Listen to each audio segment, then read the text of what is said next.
ચૈતર વસાવાનો ગુનો શું?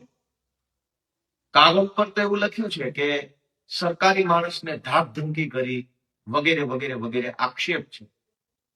પણ શું સરકારી માણસને ધાક ધમકી કરવાના ગુનામાં 7 વર્ષની સજા હોય તો સરકારી માણસો ગુજરાત આખાની જનતાને ધમકાવે છે, એને શું સજા થાય? પણ વાસ્તવિક રીતે હકીકત એ છે કે ચૈતર વસાવાનો ગુનો આદિવાસી સમાજને જાગૃત કરવાનો છે.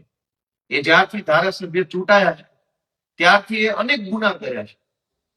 આદિવાસી સમાજને જાગૃત કરવાનો ગુનો, જળ, જમીન અને જંગલ માટે લડાઈ લડવાનો ગુનો, આદિવાસી હોવાના એસટીના પ્રમાણપત્ર બાબતે જનતાને જાગૃત કરવાનો ગુનો, કેવડિયા કોલોની કે ઉકાઈ કે થર્મલ પાવર પ્લાન્ટ જેવા અનેક પ્રોજેક્ટના નામે વિસ્થાપિત થયેલા આદિવાસીઓની જમીનના હકનો મુદ્દો, ફોરેસ્ટ રાઇટ એક્ટ હેઠળ જંગલ જમીન અધિકારના મુદ્દે, કંપનીઓમાં કામ કરતા આદિવાસી સમાજના શ્રમિકોના મુદ્દે લડાઈ લડવાનો ગુનો, આદિવાસી બાળકોને શિષ્યવૃત્તિ અને ફ્રીશીપ કાર્ડની લડાઈ લડવાનો ગુનો. આમ ચૈતર વસાવાએ આખા આદિવાસી સમાજના હક અધિકારો માટે લડવાના, સમાજને જાગૃત કરવાના અનેક ગુનાઓ કર્યા છે. અને એટલે ભાજપ ષડયંત્ર કરીને ચૈતર વસાવાને 7 વર્ષ સુધી જેલમાં પૂરવાનું કામ કર્યું છે.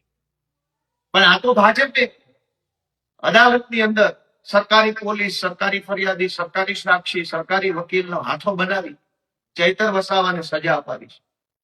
હવે જનતાની અદાલતમાં ચૈતર વસાવાનો કેસ ચાલશે. હું બધા જ આખા ગુજરાતના યુવાનોને અને ખાસ કરીને આદિવાસી સમાજના યુવાનોને વિનંતી કરું છું કે હવે આપણે સંકલ્પ લેવાનો છે કે એક પણ વોટ ભાજપને ન જવો જોઈએ. તમામ આદિવાસી યુવાનોએ, આદિવાસી સમાજે બધાએ ભેગા મળી ચૈતર વસાવાની પોતાની પાર્ટી, ચૈતર વસાવાના પોતાના પક્ષ આમ આદમી પાર્ટીને એક વોટ આપી અને ભાજપે કરેલા દગા, ષડયંત્ર અને અન્યાયનો જવાબ આપવાનો છે. ચૈતર વસાવાનો કેસ તાત્કાલિક ચાલી ગયો, તાત્કાલિક સજા, બધું તાત્કાલિક. આટલું જલ્દી તો fast track court, fast track કોર્ટમાં કેસ આટલા જલ્દી નથી ચાલતા. જે અદાલત ફાસ્ટ કેસ ચલાવવા માટે બની છે એ અદાલતમાં પણ 7, 8, 9, 10 વર્ષ સુધી કેસ ચાલે છે.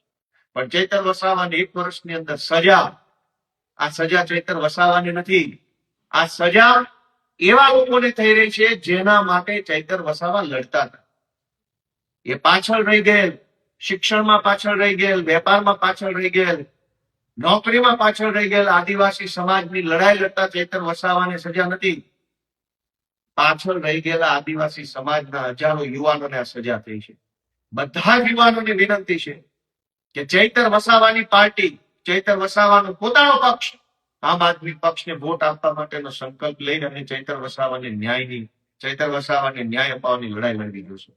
ભાજપે ષડયંત્ર કરી, સરકારી તંત્રનો દુરુપયોગ કરી જે અન્યાય કર્યો છે એની સામે આમ આદમી પાર્ટી જે પણ લડાઈ લડવી પડે, કાયદાની લડાઈ હોય કે સડકની લડાઈ હોય, સંઘર્ષમાં એક ડગલું પાછી નહીં હટે. હાઈકોર્ટ, સુપ્રીમ કોર્ટ, સડક, વિધાનસભા બધે જ લડી અને ચૈતર વસાવાને, આદિવાસી સમાજને અને ગુજરાતની જનતાને આ ભાજપની ગુલામીમાંથી મુક્ત કરાવી અને ન્યાય અપાવશે. જય જય ગરવી ગુજરાત.